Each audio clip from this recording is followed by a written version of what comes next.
So let's dive into a legal case that, on the surface, seems really straightforward. But trust me, it asks a super perplexing question. When someone is clearly harmed by a company's mistake, should they always get compensated? This is the wild story of a man, a water cooler company, and two dead flies. And it reveals a surprising twist in how the law thinks about responsibility. So, our story kicks off with a guy named Mustapha. Now, he'd been a loyal Culligan water customer for more than 15 years. You know, this was the water he and his family trusted and drank every single day. But then, one day, that 15-year trust was just shattered. As he was getting ready to put a new, completely sealed bottle of water on the cooler, he saw it. Something nobody ever wants to find in their drinking water. The remains of two dead flies. And look, this wasn't just a quick, ew, gross moment. The court's own words here say he became obsessed with it.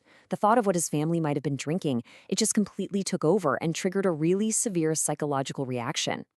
And we're not talking about a minor upset here. This was serious. He was medically diagnosed with major depressive disorder, a phobia of water, and some pretty debilitating anxiety. These weren't just feelings, right? These are actual medical conditions that basically turned his life and his business upside down. The court was totally clear on this. He had suffered a serious personal injury. So let's recap. You've got a clear mistake by the company and a genuine, medically proven injury. This seems like an open and shut case, right? A slam dunk. And the first court to hear the case, the trial court, they definitely thought so. They sided with Mr. Mustapha and awarded him over $300,000 in damages. But this is where the story takes a massive turn. Culligan appealed that decision, and they appealed it all the way up to the Supreme Court of Canada. And in a final, absolutely stunning ruling, the highest court in the land overturned the verdict. Mr. Mustapha walked away with zero. Nothing. And this right here is the central mystery of the whole case. I mean, what gives? You've got a real injury, you've got a clear mistake, so how on earth does that result in a loss for the person who was harmed?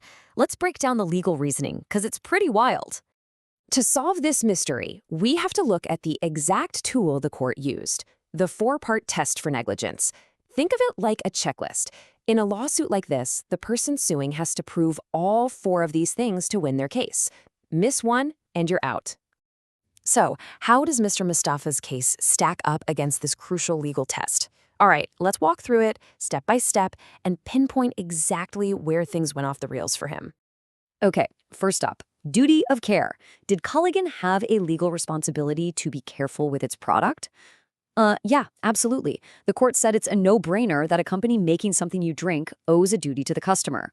So he passes test one. Easy checkmark. Next, did Culligan breach that duty? The court said yes, for sure. Putting out water with dead flies in it is a pretty clear failure to meet the standard of care they're supposed to have. So that's another checkmark for Mr. Mustapha. He passes test two. Third, did Mr. Mustapha suffer actual damage? Again, a big yes from the court. They totally agreed that his psychiatric illness was a serious injury, way beyond just being temporarily grossed out or upset. So he's 3 for 3. He's cleared the third hurdle. Okay, so wait a minute. This is the crucial point.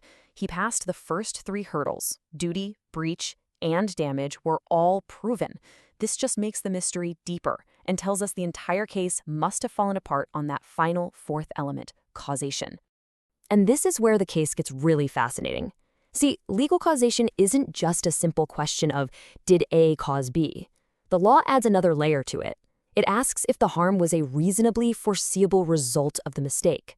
That's the key phrase, reasonably foreseeable. So the court made this really important distinction. They said, look, factually speaking, did seeing the flies cause his psychological injury? Yes, that's called cause and fact. But, and this is a huge but, they found that the legal connection, the cause in law, was broken.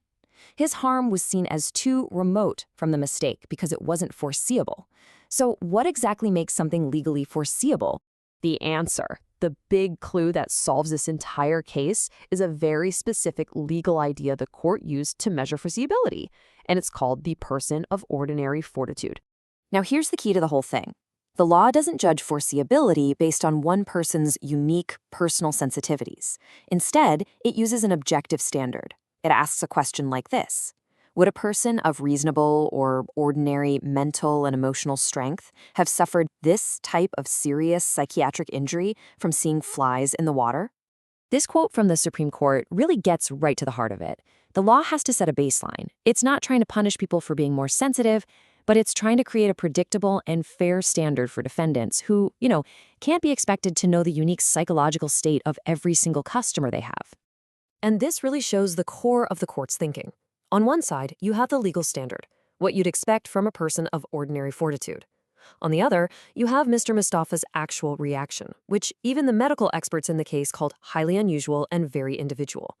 His case failed because his severe injury just wasn't what the law would foresee for a person meeting that objective, ordinary standard. So in the end, the court basically concluded that while his extreme reaction was, imaginable, anything's possible, it was not a reasonably foreseeable consequence of finding flies in a water bottle. And in the world of negligence law, that distinction, well, it's everything. So you might be thinking, wow, why does the law have a rule like this? That seems kind of harsh to people who suffer real harm just because they're a bit more vulnerable. But it's not meant to be harsh at all. The goal is to create a legal system that's fair to both sides. This ordinary fortitude rule draws a reasonable line in the sand. It makes sure that liability is based on what a defendant could reasonably predict would happen, not on every single possible far-fetched reaction. It's about foresight, not perfect insurance against any and all harm. And this case really leaves us with a provocative question to chew on. Mr. Mustapha's injury was 100% real, and Culligan's mistake was 100% real. But the law decided the connection between the two was just too remote to be fair. It shows us that in our complex world, figuring out exactly where to draw that line of legal responsibility, well, that's one of the law's most difficult but most essential jobs.